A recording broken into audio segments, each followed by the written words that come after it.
Today is the day Americans will decide the president for the next 4 years. That decision will have a major impact on many aspects of life in this country, but the residential real estate market will not be one of them. Hello, this is Ani from Intero with your real estate insights for the week of November 2nd, 2020. And I'd like to discuss with you the 4 reasons why the election will not dampen the housing market. Analysts will try to measure the impact feasible changes in regulations might have on housing, the effect of possible first-time buyer program, and any number of other situations based on who wins. The housing market, however, will remain strong for 4 reasons.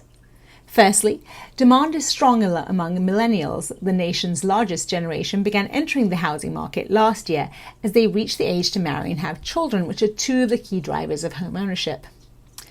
And as the Wall Street Journal recently reported that millennials, long viewed as perennial home renters who are reluctant or unable to buy, are now emerging as a driving force in the U.S. housing market's recent recovery.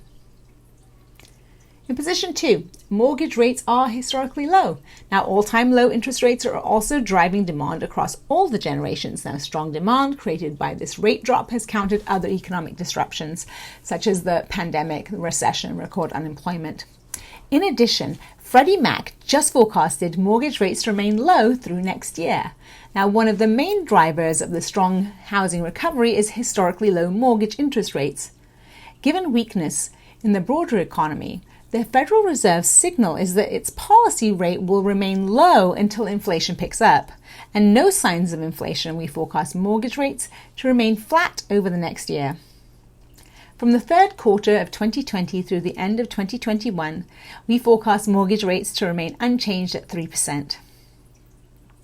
So, coming in at number 3 is that prices continue to appreciate due to the continued lack of supply of existing homes for sale, coupled with the surge in buyer demand.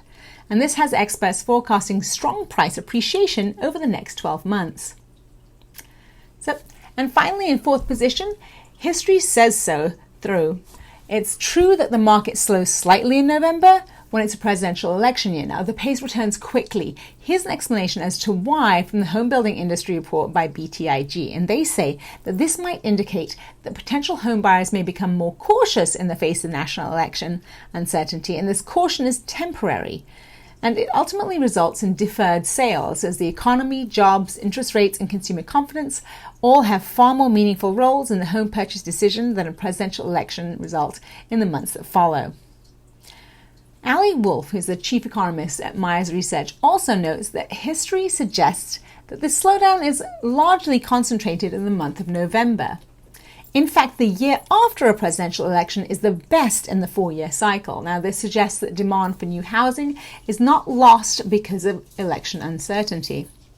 Rather, it gets pushed out to the following year as long as the economy stays on track. Bottom line, there is no doubt that this is one of the most contentious presidential elections of our nation's history. The outcome will have a major impact on many sectors of the economy. However, as Matthew Speakman, an economist at Zillow, explained last week, while the path of the overall economy is likely to be most directly dictated by coronavirus-related and political developments in the coming months, recent trends suggest that the housing market, which has basically withstood every pandemic-related challenge to this point, will continue its strong momentum in the months to come. So, if you or anyone you know is thinking about buying or selling a home, let's have a chat. I'd love to help. After all, it's not just property, it's your lifestyle.